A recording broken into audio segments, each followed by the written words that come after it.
The honourable member for Stormont-Dundas-South Glengarry.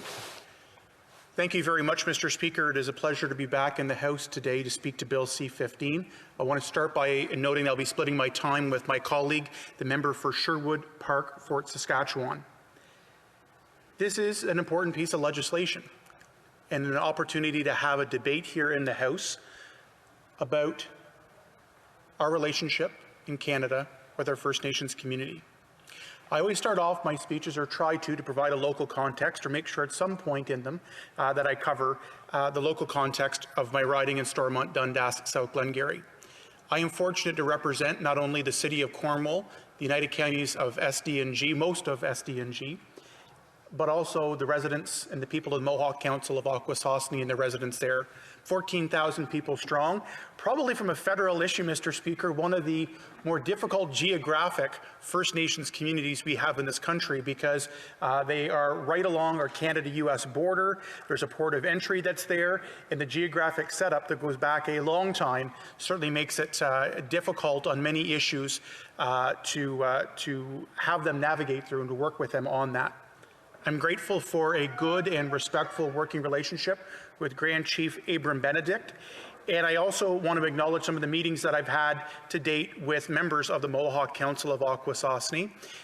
We had two, I think, pre-COVID, and unfortunately everything else, some things get put in the back burner, but I've made a commitment as a new member of Parliament in our community to make sure that I'm reaching out just as much to members in Akwesasne as I am to every other part of the riding. And there certainly are a lot of federal issues, federal files that we need to work with them on. Mr. Speaker, the debate today is not about whether Canada needs better reconciliation with our First Nations communities. That is a given.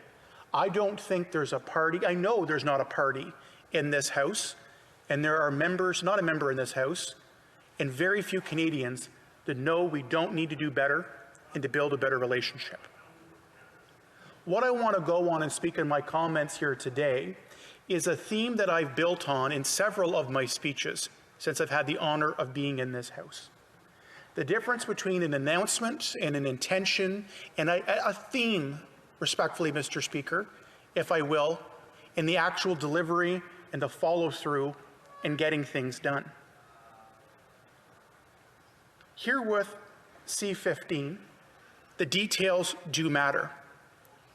An overwhelming part of the declaration there's no issue with, anybody, because in Canada, I'm proud to say, and we're proud to say, we've already implemented many of those measures that the declaration calls for. That's progress, that's a positive, that's a strength of our country to show the progress we've made. But Mr. Speaker, at the same time, I listened to my colleague before me. I have respect for all colleagues in this House, as you know, and the questions and comments even going back with my friend from Vancouver Island from the NDP. I don't think the concerns being raised, including from First Nations communities and representatives and allies, are racist or stereotypical or laughable. I think they're actually very valid concerns. I speak about my concerns on certain parts of C-15, not because I don't believe in reconciliation, not because I don't believe we need a better relationship with First Nations in this country, but actually the opposite.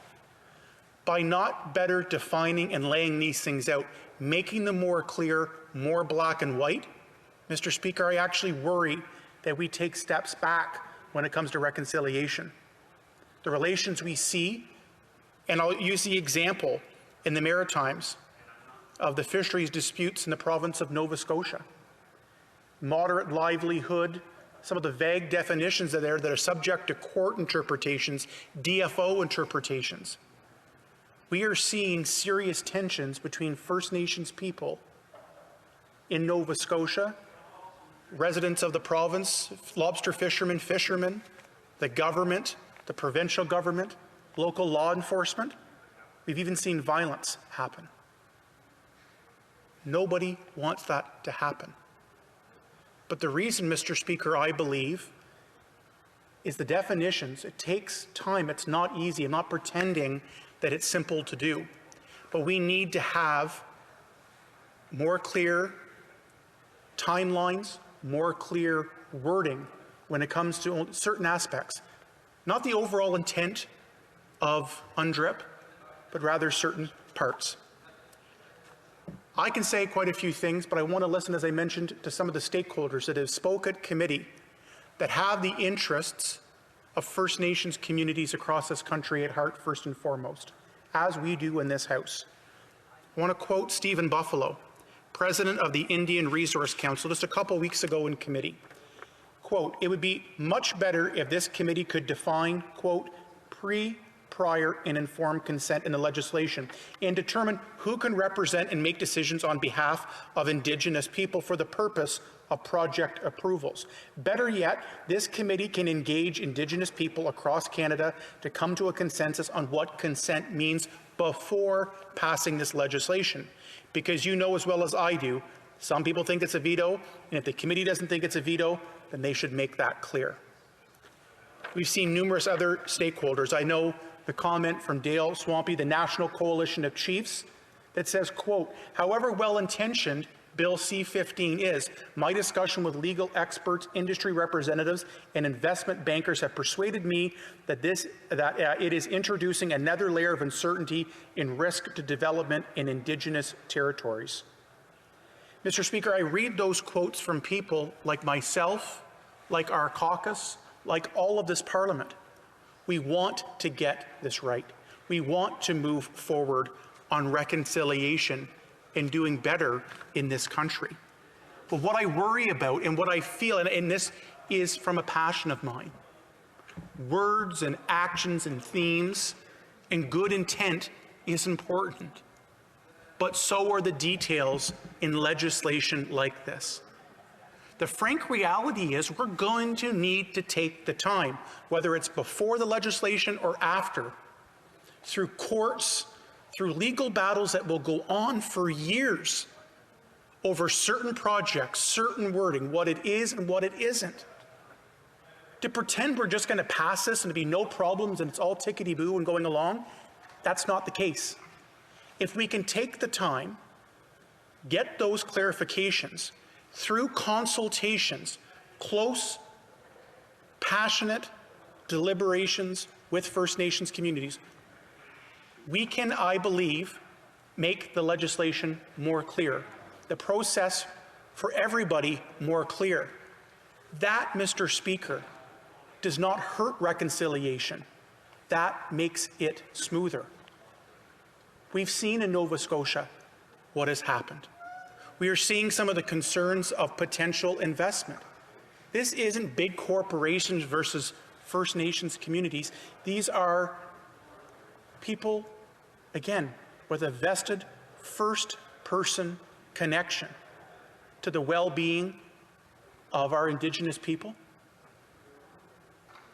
and to a better future, a smoother future that involves economic development, that does all these things. So, Mr. Speaker, this debate is not about whether we're racist or not, or whether it's laughable and stereotypical and how awful anybody is. These are valid concerns that I know members who are supporting this. They know that just if we pass this in this form, there are going to be serious legal challenges that I argue will be in courts and litigated in gray areas for years to come. That will challenge our path to reconciliation.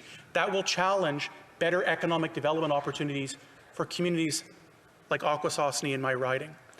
Mr. Speaker, I thank you for the time to give my voice and my perspective, always trying to be positive and constructive if I can, to say we can do better, we must do better, and I believe as a country and as a Parliament, we'll be better off with much clearer black and white definitions on some of these things to move our reconciliation process forward in this country.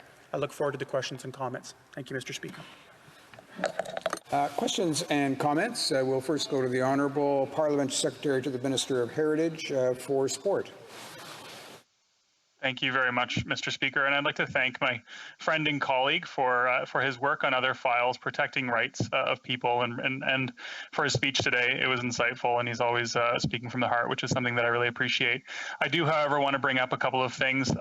One, just a reminder to everybody in the House that the use of possessive nouns when referring to Indigenous people should be avoided at all costs. Indigenous people do not belong to Canada, and they do not belong to us, so we should never say our Indigenous people. But the assertion that this bill, C-15, one of the most important pieces of legislation that I think we will ever see as a generation in this House, would take steps back on reconciliation or people's rights is really troubling to me. And I just wanted to read the response that Mary Ellen Turpel-Lafond responded to my question yesterday in committee with, or 2 days ago, I should say, which is the crux of this.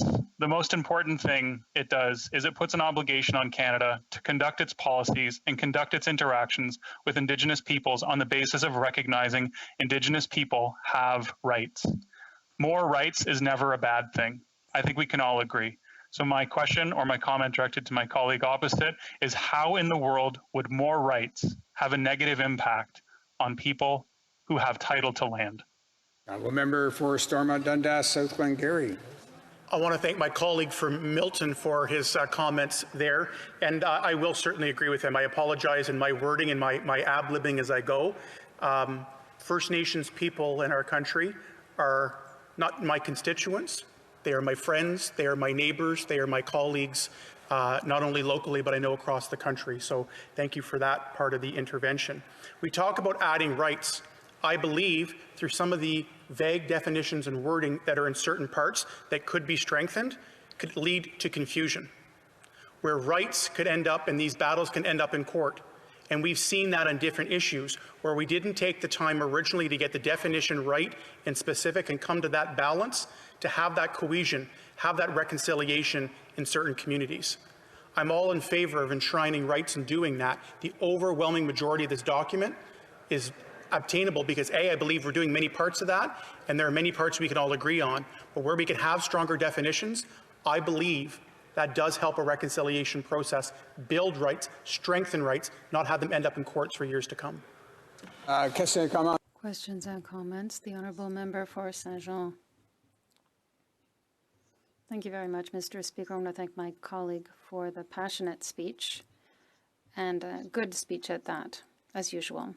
My colleague has mentioned that we must define some concepts, and it's important to do this to avoid cases going to court. He talked about consent, prior enlightened consent, but in the bill, there are criteria that will allow, if need be, to guide the courts in the assessment of what consent should be.